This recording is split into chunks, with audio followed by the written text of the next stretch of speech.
Well, last Saturday, we celebrated the 50th anniversary of the moon landing, 50 years. And in all that time, no NASA project has captured the imagination of the American public the way Apollo 11 did. NASA's new director, former Oklahoma Congressman Jim Bridenstine, is ready to change that. And as Rory Taylor reports, our state could once again play a key role in making that happen. It's one small step for man,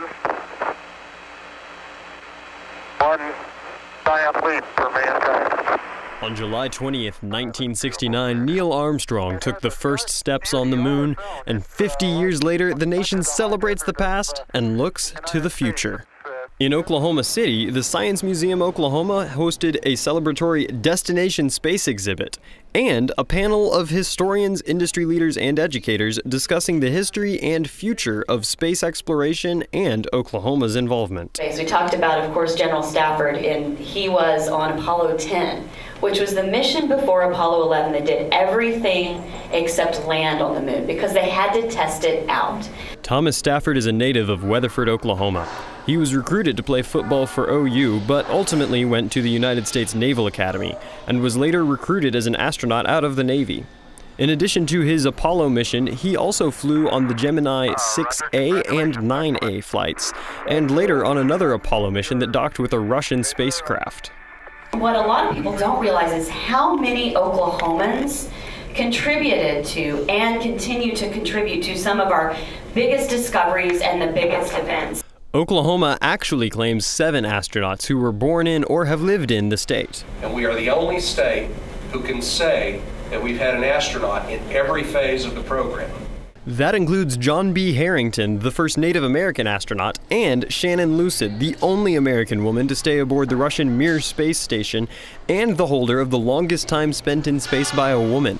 Oklahoma has also produced dozens of prominent engineers, such as Pauls Valley native Donna Shirley. I said, I'm here to enroll in aeronautical engineering. He says, girls can't be engineers. Donna Shirley was the first female project manager at NASA, leading the Mars exploration program. There'd never been a rover on Mars before. There'd been 2 landers, but they just sat there. I mean, they were very dull.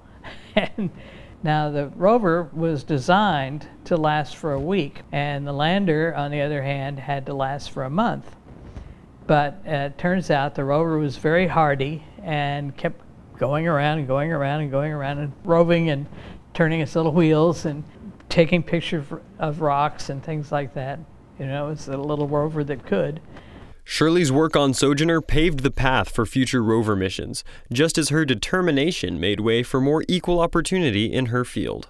I just want to encourage girls to go into engineering or science or computer science or anything technical. And go they will as NASA readies a new project named for the god Apollo's twin sister, Artemis. So we had Apollo, and Artemis is the next step. It's the next mission that's going to take us back to the moon and then onto Mars and beyond. With the backing of President Trump, NASA is now on course to return to the moon with a lunar landing scheduled for 2024. Similar to the 1960s, we too have an opportunity to take a giant leap forward for all of humanity. On the anniversary of the moon landing, Vice President Pence revealed the newly finished Orion capsule.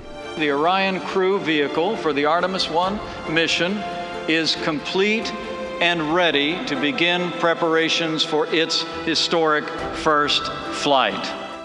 The Orion capsule is larger than the Apollo craft, capable of carrying 6 astronauts into space.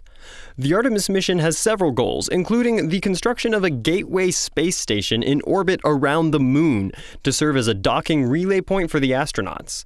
Another goal is putting the first woman on the moon. That woman will be a currently active astronaut who has flown previous missions. In true NASA style, the selection can be expected to be kept secret for a dramatic reveal later. We do know Oklahoma will have a big impact on the Artemis program. Astronaut in training Laurel O'Hara is expected to be chosen for a later Artemis flight. O'Hara lived in Oklahoma City as a project engineer for Rocket Plane Limited and is expected to complete her training next month. Rory Taylor, Oklahoma News Report.